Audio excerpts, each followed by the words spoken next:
Hello, my name is Beth Maddie, and I'm president of the National Association of School Nurses. I'm also a school nurse in Delaware at Mount Pleasant High School. I'm so excited to be able to tell you a little bit about what's going on with Greer Firestone and his initiative to bring about EKGs in our high schools.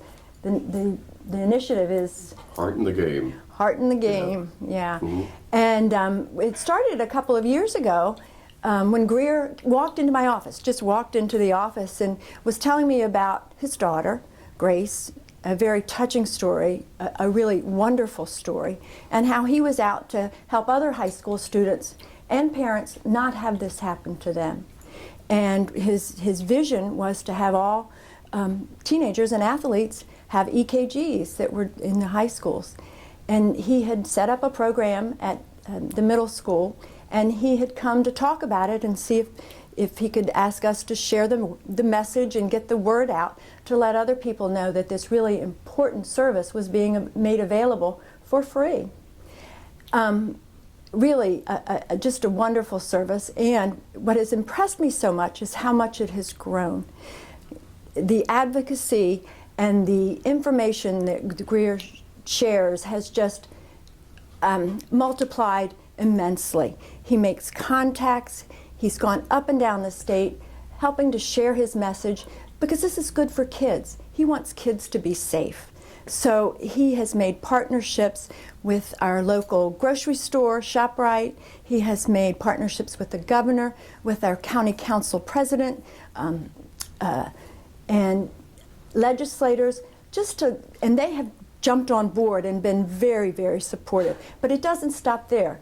Greer hasn't stopped. He just keeps going and keeps advocating for kids and to keep them safe. He has gotten a bill passed, and I'm sure he'll tell you more about that as we move forward. But the contacts and the continual advocacy to do what's best for kids is what's so impressive for us as school nurses, and which has really helped our kids. And as nurses know, you can't do this work alone. You really have to collaborate and bring in partners, and Greer models that so well. He's done such a wonderful job bringing people together, people that want to help kids. The Nemours physicians evaluate the cardiology, the EKGs. The Nemours nurses will come in and help administer the EKGs.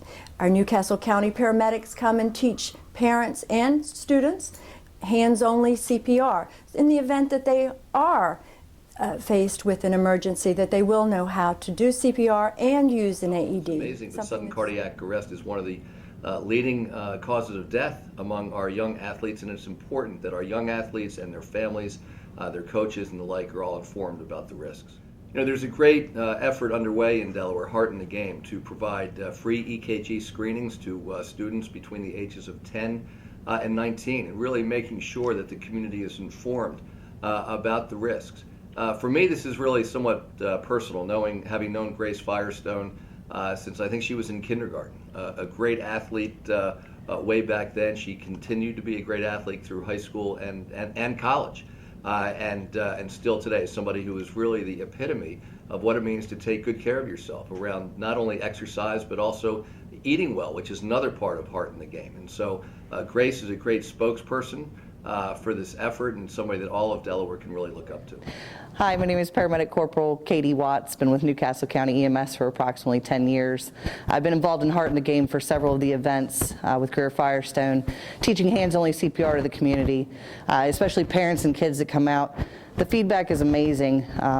The interaction that we have with them, it's like the light bulbs come on instantaneously when they see how easy it is to possibly save somebody's life. In particular, when we ask folks to go ahead and come in, as the kids in particular who the event is for, their parents are with them. We encourage the parents to also participate in the hands-only CPR, not only for the sake of showing their kids that it's possible to do the same thing that they're doing, but to also kind of extend that education forward. We believe that it's definitely a bonding experience between parent and child, that they have the potential to save somebody's life, learning the same steps and the same processes that they're going to be learning for hands-only CPR.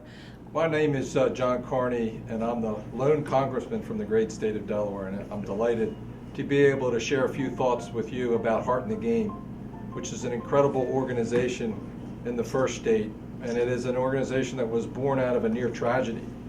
as one of our really fine young athletes, Grace Firestone, nearly passed away as a result of sudden cardiac arrest. As a long-time athlete myself, played football and lacrosse at Dartmouth College and coached for many years at the high school and college level. I can't think of anything worse than to lose one of our young athletes from sudden cardiac arrest. Those of us who followed athletics all our lives remember Hank Gathers and his tragic death nearly 25 years ago.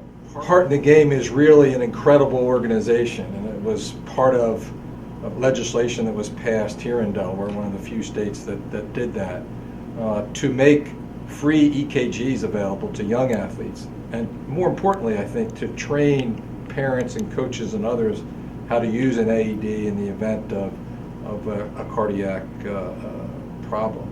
So I just encourage all of you to listen to Greer Firestone and his presentation at this conference, and to take our ideas from the state of Delaware to your own state as well. Thank you, and God bless each and every one of you. I'm Joel Temple. I'm a pediatric electrophysiologist at Nemours Alfred DuPont Hospital for Children.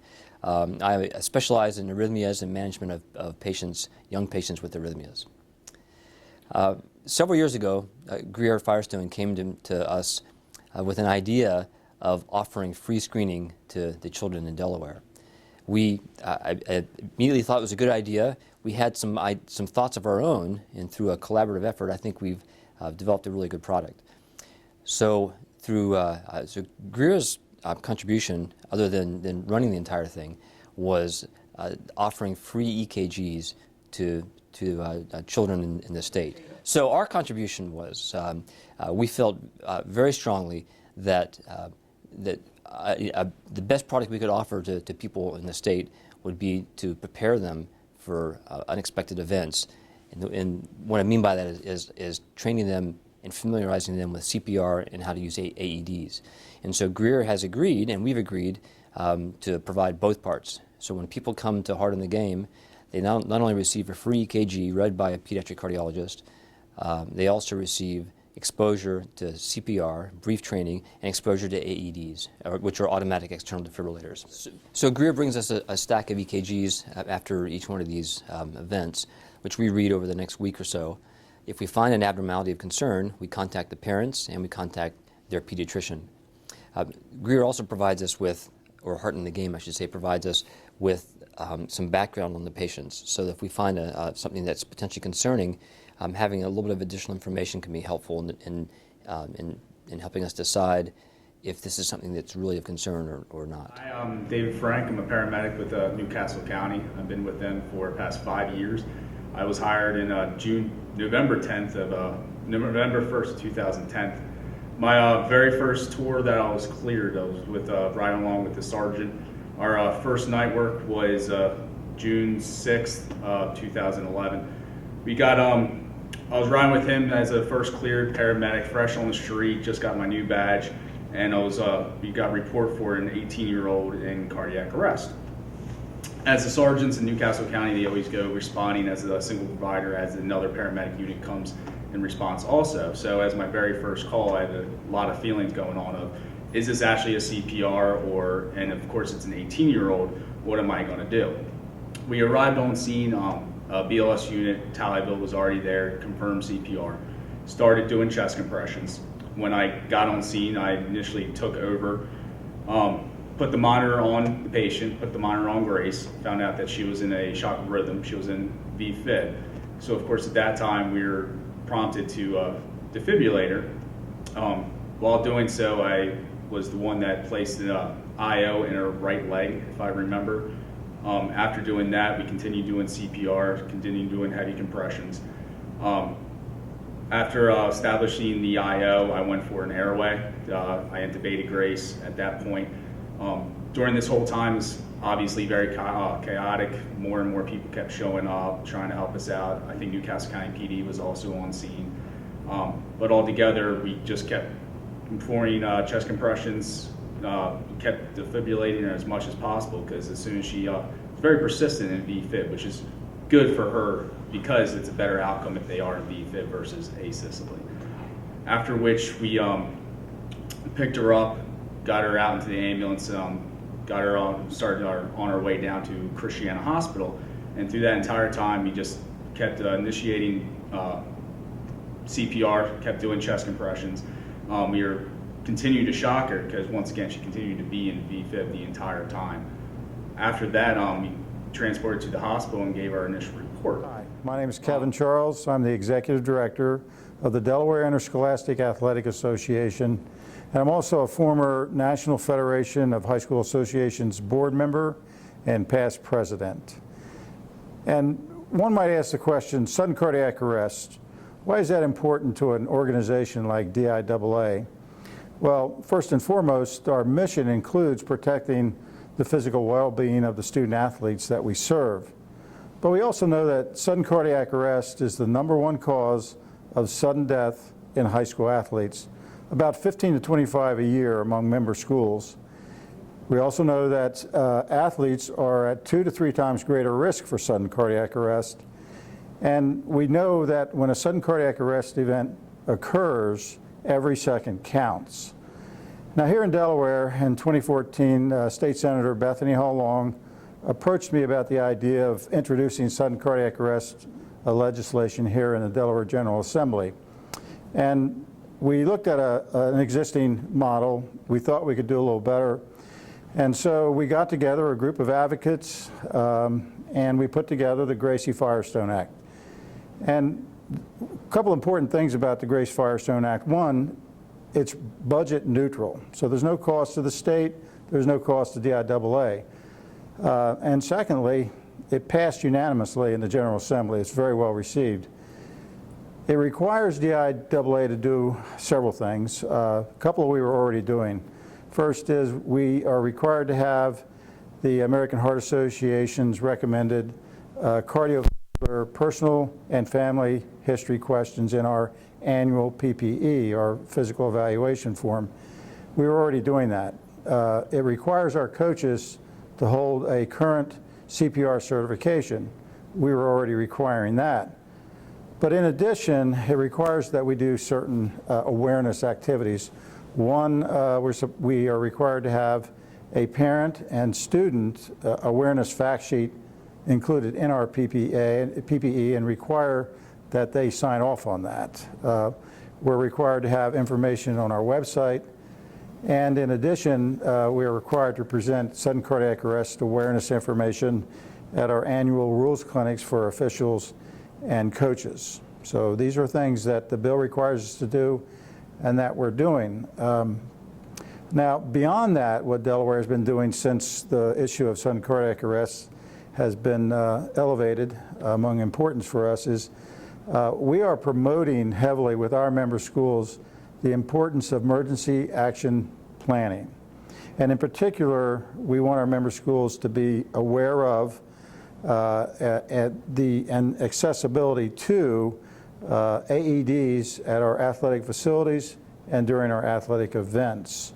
We're also improving, or we're heavily promoting a program called Anyone Can Save a Life. This was put together by the Minnesota State Athletic Association.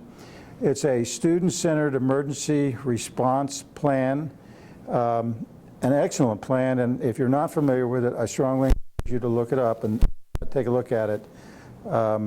We also have improved medical coverage at our state tournament events for both the athlete and for the spectator, because we know that the likelihood is that a sudden cardiac arrest is going to happen to an adult, a coach, an official, one of our tournament workers, a spectator. So we need to be prepared for both the athlete and for the adults that are in attendance. And personally, I've done a lot of speaking nationwide at National Federation events on the Gracie Firestone Act and sudden cardiac arrest awareness, and its importance to state athletic associations. My favorite was last summer in New Orleans at the National Summer Meeting of the NFHS, where Gracie Firestone and I did a presentation at the opening general session. We had about 1,000 people in attendance, and it was extremely well received. Nationally, we know there's still some work to do. In the January 2015 issue of Pediatrics, a study on a comparison of State Athletic Association PPE programs concluded a number of things, two of which were that there were not enough PPE programs in states that included the recommended cardiovascular heart health history questions for both personal and family history, and also that the programs that states are offering are somewhat inconsistent and the forms they use are relatively inconsistent. So there's work to do on the national level. And one could also ask, you know, the investment we've made here in Delaware, do we know it works? How do we know it works? Well, I can share with you that this past fall, we had 2 incidents during our soccer tournament. One, a sudden cardiac arrest of a spectator who would not be alive today were it not for the fact that our coaches knew CPR and our trainers carried AEDs with them. And then Grace Firestone herself would not be alive today if it were not for the fact that her brother Grant was at home when she suffered her sudden cardiac arrest incident, and most importantly, because Grant was a coach at a DIAA member school, he knew CPR. So my name is Sharon Tell, and this is my son, Joseph Tell. Hello. 2 years ago, 2 years ago was the first Heart in the Game event at Springer Junior High School in North Wilmington near our home. My other son, Doug, and Joseph both played at the time lacrosse for Brandywine High School, and their coach, Adam Sterrett, had suggested that all of the players go to this free event for EKG screenings. We never signed up, we forgot about it, and the day before the event, Joseph and I happened to be at our pediatrician's office and my primary care, and we can't remember where we saw the little slip that said Heart in the Game, remember? Yeah. And we said, oh yeah, we forgot about that. And we woke up the next day and Joe said, Mom, you know, we need to go. I said, Joseph, I just really don't have time for this today. I don't have time for this. I'm backed up on laundry, blah, blah. And he said, well, Mom, we really need to go. And I said, well, can't you just walk there? Because we live very close to Springer. So my husband ended up taking Joseph and my son Doug. They were not registered. I think they had to fill out the application at the event, and they both came home. So basically, I had no idea what was really going to go on for the event. I just went there and didn't really expect much. But when I went there, I just went through all the normal procedures that they did, like they did the EKG and the blood pressure. And once I was done, everybody just sat off to the side. But the doctor that was there, Dr. Joel Temple, called me off to the side and walked up to me and said, do you know what's wrong with this? And he had said that I had a heart condition known as WPW, or Wolff-Parkinson-White syndrome, which is basically whenever spontaneously your heart will just randomly race for no reason. And I had always felt that before, and I never knew what the deal with it was. I had always felt it before, but I never thought anything of it. But he told me that I had been diagnosed with that, and then he told me to get an appointment scheduled with a cardiologist, and from that point on, I realized that I had to get a procedure done for the WPW, and then get further heart scans after that. Once I had gone through the procedure, they had already done all the scans, and they had freezed and burned a pathway, each separately, but they kept on doing scans, and apparently the WPW was still saying, even though they had continued the scans and freezed and burned the pathways. So what they did was they continued the scan, and they found that there was this extra pathway behind my heart.